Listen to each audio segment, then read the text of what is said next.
From the hunt for killers in Paris to the American Congress getting to work and ruffling the exact feathers they promised to. Let's dive into the water cooler. Welcome back from the Washington Post, where she sallies forth in her blog, The Right Turn. Jennifer Rubin joins us once again on the show. Hi, Jen. Hi, nice to be here. Pleased to have you on the show once again. Let's get right to it. First of all, starting out in Paris, and just to set the tone here, you and I both being in journalism for a long, long time, and knowing that people can be killed simply for what they do in their job every day in a magazine, a newspaper. I mean, this sends a chill down pretty much the spine of anybody who makes this a career and dedicates themselves to telling stories. It really does. And the real danger here, and we've seen it in the aftermath of this horrible, horrible massacre, is self-censorship. There are a great number of outlets who still are refusing to show these cartoons. They cook up all sorts of excuses. They don't want to be provocative. They don't want to be, insulting. Inflammatory, whatever right. you want to call it, yeah. But in fact, they're letting the terrorists win. The reason these people were so courageous is that despite death threats, they continue to publish their irreverent, unique voice. And that's what the First Amendment is about. That's what the right of free speech is about. And I think both in the media and especially on college campuses with these speech codes and with all sorts of crimps and barriers to free speech, we really need to rethink our commitment to free discourse in this country. The interesting point that you also brought up today in your column is an attack here on the journalists, but also this is a bit of a myth buster, I think, and you point this out from Benjamin Netanyahu, who stressed that if you're going to go after Islamic radicals here, that terror knows no borders, and you've got to cross the borders in order to get to these people. Strong words. Right.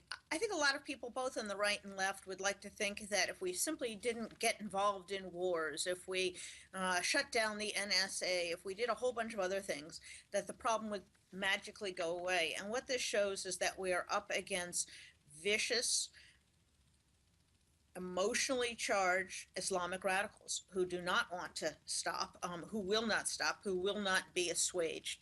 They don't respect national borders. They don't respect offers of appeasement, as we've done with Iran.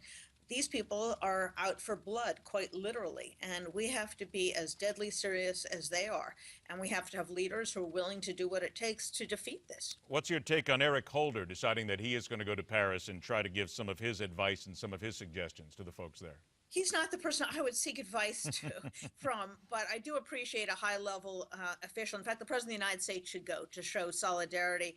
This is a moment when the West really does have to act with one voice. I noticed that at the Israeli embassy in Paris, that they all held up signs in French saying, "We are Charlie."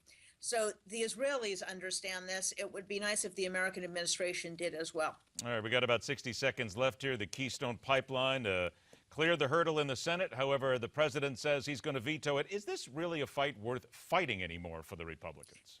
I think this is such an unfortunate picture for the Democrats. Here you have bipartisan support for a measure that's going to create jobs, that every responsible environmental group has said is not a threat to the environment, and the president, in the pocket of the radical green environmentalists, is going to veto it.